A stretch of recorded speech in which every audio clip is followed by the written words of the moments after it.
I didn't want to deal with those emotions is what it boiled down to. I wanted to shove it down, and food does that for me. It takes things that I don't want to deal with and it shoves it down, and for just a little bit of time it distracts me.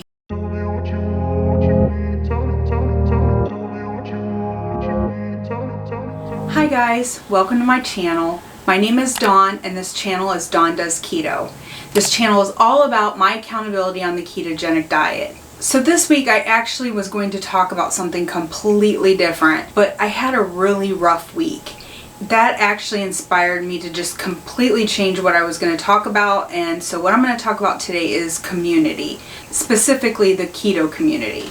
This week was just very hard for me mentally. I struggled all week long. I know a lot of that is I am actually going through the change. Unfortunately, that is causing my hormones and my emotions to just run crazy. I'm trying my best to keep them in check, and I know that the keto diet helps with that, but it has been very difficult for me. This week I relied heavily on the keto community. Just let me encourage you that if you're not plugged in to a keto community of some sort, it's so much easier when you have people that you can talk to and that can lift you up when you are really struggling. I'm in 2 Facebook communities and 2 YouTube communities. They're actually the same. I subscribe to 2 Crazy Ketos and I'm also on their Facebook page. They also have a Mighty Networks social media page. I also subscribe to Watch Autumn Keto and I'm on her Facebook page, and I also watch her The Weathers channel. She has 2 separate channels. A lot of times when I'm feeling down, you tend to want to just kind of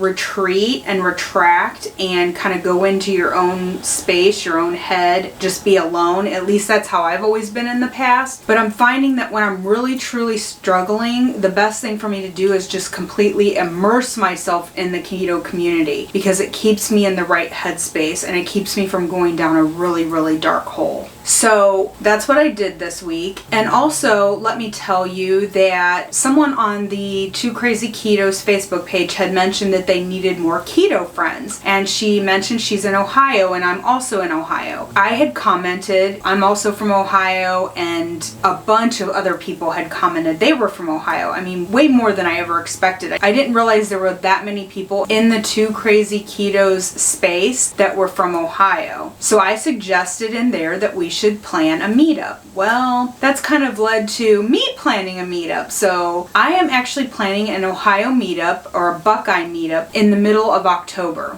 So if you're from Ohio and you're interested, shoot me an email at dawndoesketo@gmail.com. It's going to be on October 15th. I'm doing that off the top of my head, so I hope that that's the correct date. But if you shoot me an email, I will make sure that you have all the correct information if you're somebody who's interested. I had about 20 people reach out that were interested, but of course, once you set a date, not everyone can do the day and the location that you are planning. So right now we have 10 that have confirmed for sure that they're going to be there, and that's perfectly fine. I'm happy to get together with 10 keto friends and hang out with people who think the way I do when it comes to this way of eating, and just to get to know some of these people that I've talked to online in a more personal way. Obviously, before that, we have Keto Palooza coming up, and I'm super excited about that. I just can't wait to meet some people in person and get to know some people a little bit better that I've been chatting with online. But then this Keto Ohio Buckeye meetup is just going to be an extension of that, and it'll be a little bit more intimate, us getting to know each other just a little bit more, because we all do live in the same area. I do have a couple people coming from Kentucky, but they're just over the Ohio border, so really it's for anybody that is willing to drive to central Ohio, because that's kind of where I'm planning on doing it. I was trying to set it up so that no one would have to drive more than a couple hours. That's kind of what I mean when I'm saying to take those steps, put yourself out there, get involved, become part of the community, because it really will help you keep on track. Not just the fact that there's a ton of great information. I mean, I'm always learning, but they're constantly teaching us new things. You can learn things from other people that are maybe struggling with the same things that you are, how they handled it. Also, just having those people to lean on when you really need it. Again, community wasn't necessarily going to be what I talked about before I did my struggles and successes today, but this week it was definitely something that I needed. So I thought that I would share that with you. So that leads me into my struggles and successes for the week. The week did not start off terrible. I did eat out 4 times again this week, so a lot of going out to eat. Tuesday I met up with a friend. We went to a Mexican restaurant. She had been wanting Mexican because her significant other does not care for Mexican, so this was her opportunity to go out and have Mexicans, and I stayed keto. I got a taco salad. It was just really small, and all it had on it was some grilled chicken and cheese, so I almost used that salad as like an appetizer. And then I had a fajita. It was a spicy steak fajita. I just had the meat with the peppers. I don't really care for onions too much. There were a few in there, but I just kind of picked around them, and I made it spicy, and I had sour cream and a little bit of guacamole. So Tuesday was a great day and stayed on plan. So if people tell you you can't go out to Mexican and stay keto,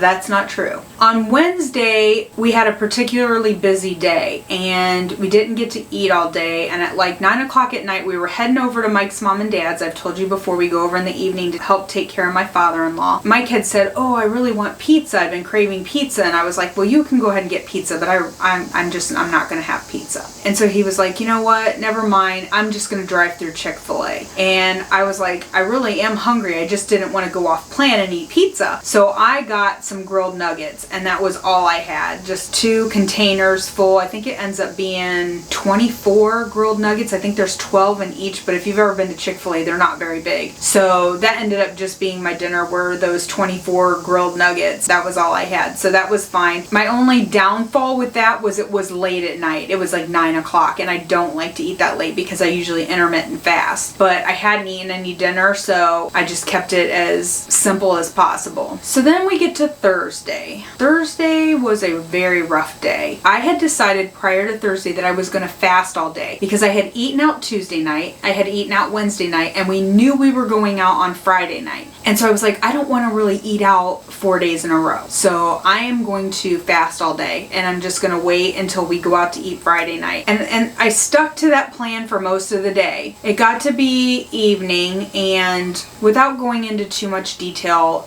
I just had a really stressful, hard day. Emotionally, it was a hard day. And Mike left to go play volleyball, and I didn't go. I stayed home. That was my first mistake. Had I left and just went to volleyball, I would have been at volleyball and not just sitting at home thinking about food, which is what I was doing. I started getting hungry. I don't know how much of it was mental. I'm sure I was somewhat physically hungry because I hadn't eaten all day. I've fasted for, that long before, and it's not been an issue, but I think just I was in my head and I was just thinking too much and just idle. And when I'm idle, that's when I tend to sometimes make bad decisions. So I got myself some turkey breast, and I got myself some chicken, and I got a ratio yogurt with some ratio granola, and I ate that. I was like, okay, I'm not gonna fast all day, so I'm not sticking to that plan, but I'm at least gonna stay keto, and I'm gonna eat something, and maybe that'll make me feel better. So I ate my turkey, ate my cheese, ate my yogurt, and that wasn't enough.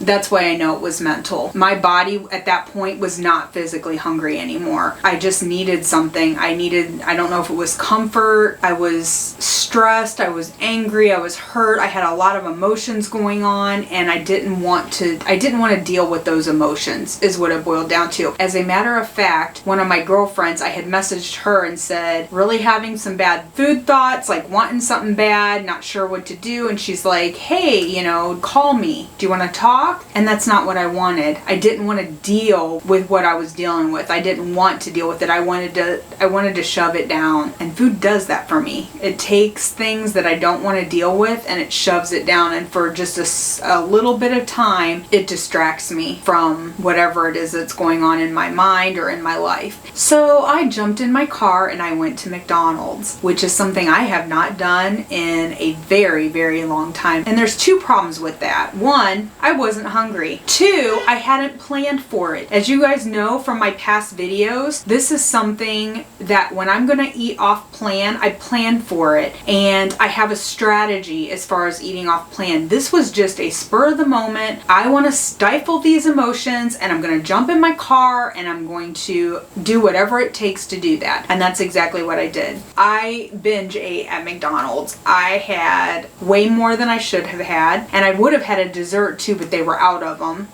Obviously, guys, this is not, I'm telling you what not to do here, because had I just dealt with my emotions, had I just not stayed home that night, had I just gone out, I would have been fine. It would have never happened. It would have passed eventually. But in that moment, I just didn't want to deal with it. So here we are. It is Thursday night. I have just binged on McDonald's, and this is where community comes into play, because Two Crazy Ketos and Watch Autumn Keto were doing a live together. So two of my favorite YouTubers were actually doing a live together. I had been looking forward to it. I had been excited about it, but after eating that food, you know, you get that sense of guilt. I almost didn't even go on to the live. I almost skipped it altogether because I was like, I just don't want to hear anything that anybody has to say. I don't feel like I deserve to be there, if that makes sense. When you're not eating keto or you're eating off plan, sometimes you feel like, oh, I don't belong in this space. I don't belong here. But that couldn't be further from the truth. That's when you need it the most.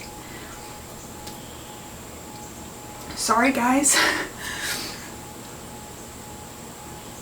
So I went against how I was feeling in the moment, and I logged on to the live.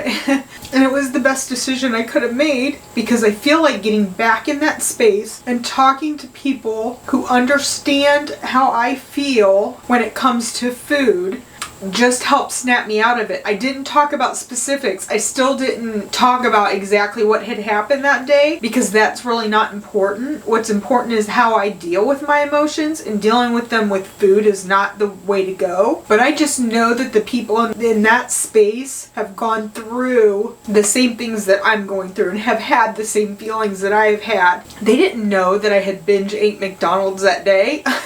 That was something I didn't share. It doesn't matter. And my feelings of I don't deserve to be there are just wrong. Nobody in this keto community and nobody in this keto space is perfect. So to think that you have to be perfect to be part of it, there would be nobody in the group. Jumping into that community that night snapped me out of my funk. Obviously, I felt horrible about the food that I had eaten, but it kept me from going down a rabbit hole where I was going to be eating off plan, off plan, off plan. I snapped right back into it, and on Friday I fasted all day. I had my electrolytes, I had my coffee, and then Friday night we knew we were going out to dinner because we took my mother-in-law out for her birthday, and we told her to pick wherever she wanted to go. Just let us know that's where we were going. Well, she wanted to go to Texas Roadhouse, and for me that's perfect. You guys know I ate there twice last week, but ate there again this week. Still no rolls. I stayed completely keto. I had a salad, I had a steak, grilled shrimp, and I had loaded broccoli. No dessert. Obviously, we got her dessert because it was her birthday. She had some cheesecake. We were super happy to be able to celebrate with her. I was happy that I didn't let myself get in so deep that I was like, well, I already screwed up yesterday, so I might as well have the rolls. I might as well have some cheesecake. I didn't do that. And being in that community on Thursday night is actually what prevented me from doing that. It was like, Dawn, get your head back on straight. Every person in here has had these struggles. You just have to do better tomorrow. You just have to do better your next meal. It's not even a day-to-day thing. It's a meal-to-meal thing. And I felt so much better on Friday. Mentally, I felt better. Physically, I felt better. And then we had our granddaughters this weekend, so we didn't go out at all on Saturday, Sunday. We ate at home. Having the girls here prevented us from actually like going out anywhere. We didn't have any plans to go anywhere. And I had already been out way too many times this week, so that was actually a good thing to end the week on a good note. So today has started off, it's been a little rough. I've had a lot of things going on, and I didn't even get on the scale today until about 11:30. It was the first chance that I had. Again, I had my granddaughters and they weren't leaving till today, and I had to go help take care of my father-in-law. I did all that just like in my pajamas basically. So came home, showered, and I'm making this video a little later than I had planned, but I did get on the scale and I weighed in at 176.6. So I lost 4/10 of a pound. Considering the week that I had and that a lot of times stress can cause weight gain, and the fact that I had that really bad off-plan meal, I would have been happy with a maintain or even being up a little. So the fact that I lost almost a half a pound, I will take it. I'm not fighting that at all. So I'm about 3.5 pounds away from my goal that I want to hit before Keto Palooza. So I'm still on track for that. I haven't completely derailed myself. Again, guys, thank you so much for being here with me. Please, please, please find yourself a keto community to plug into. We all need people. Nobody can do this alone. I have friends who are keto, and I'm very blessed with that, but the keto community is just like a whole nother level. You need that group of people, not just individuals. They just help keep you in the right mind space. I hope everybody has a really great week. Comment down below about your week. I love hearing your updates, your successes, your struggles. How did this week go for you? I appreciate you guys so much. I hope you have a great week, and I'll see you next week. Thanks. Bye.